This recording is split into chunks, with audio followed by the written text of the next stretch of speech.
I received a call from Anthony as I was riding my bike in Brooklyn. And he said, Levni was found. And I just was in total disbelief. This was not in the realm of the possible, I thought. Probably we all were shocked, as I was. I kept asking Anthony, are you sure? Because I thought there must have been some mistake.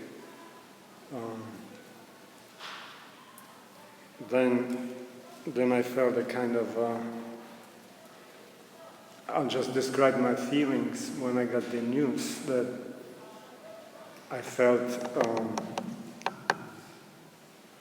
kind of vacancy at first, and following the shock, there was like I lost the ground under my feet, that kind of feeling. And then after a while, that turned to anger, and I felt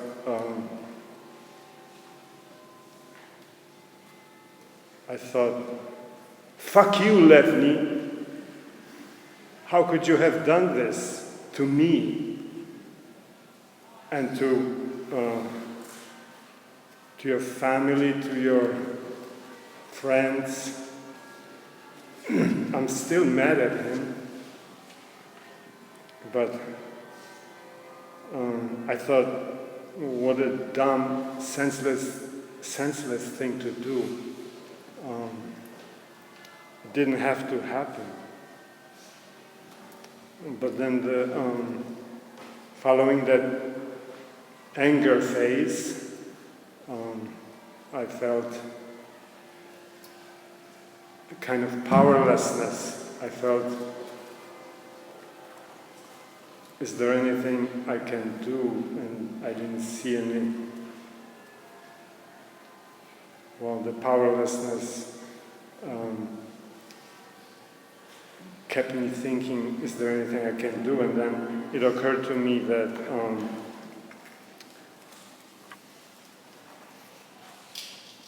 Levni was involved through his wife's saga primarily in Tibetan Buddhism, and he knew several lamas.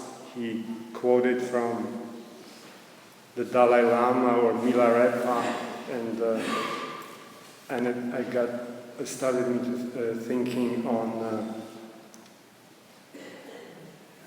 the Tibetan way of seeing people who depart. In their view, Levni is still around. In fact, his problems and his grace and his beauty are still present. I feel like he's playing tricks on us through this microphone. Anyway, so there's actually a Tibetan practice which I would like to suggest that we all, it's not very hard, but it might be helpful to him, who I feel is dancing around these aisles as I'm speaking. And what I would like you to do, if you will, is to sit upright and it'll just be a few minutes. And if you can take a deep breath, just releasing every whatever is there, all the suffering that we are holding right now, and just let it go, and then close your eyes, please. And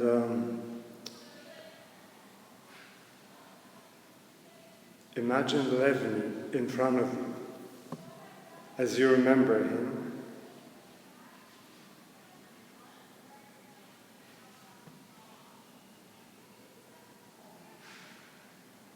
In your mind's eye, he's there. And he may be shifting in and out of, it doesn't matter, just the presence of him.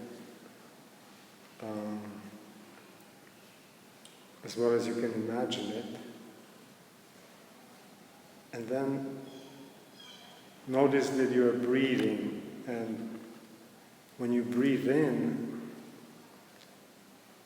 and you keep looking at Levni, and when you breathe in, you try to take in some of his pain and his suffering and his torment. And when you breathe out,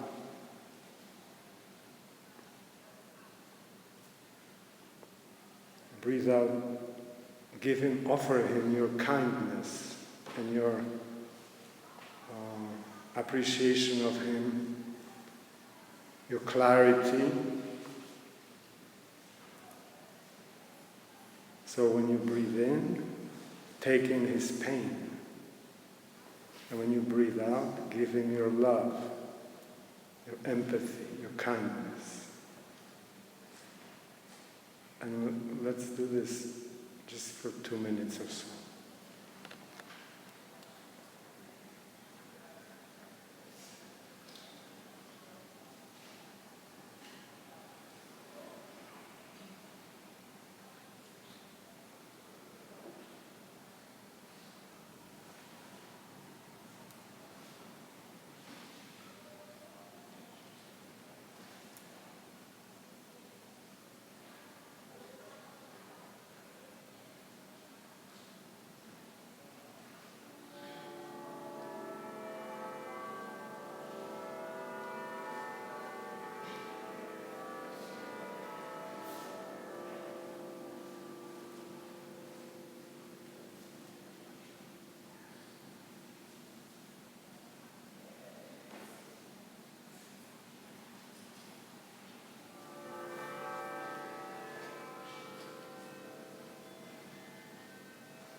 Okay, well, thank you for protecting Levni and helping him.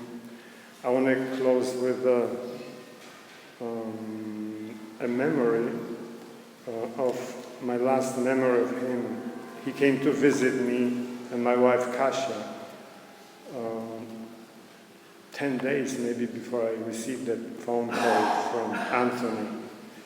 And he was in a very delicate state, very disturbed state, maybe the most so that I've ever seen him. But yet there was still the same brilliance. It was definitely him. He would meditate in the morning and then go out into East Williamsburg, where I live, and he would make friends with people left and right, everybody. He had a word with everyone and shared ideas that were probably way above most people's heads and understanding. And he told me that he walked into a church. It was near my house. There was a church where people sort of ecstatic practices, evangelical church, I guess, with mostly Spanish people in the services in Spanish. And he walked in and kept walking and stood there near the entrance, and the pastor or whoever was conducting the service invited him to come closer, and he walked to the front of to where the celebration was taking place, and everyone turned towards him, and he was embraced as the holy man.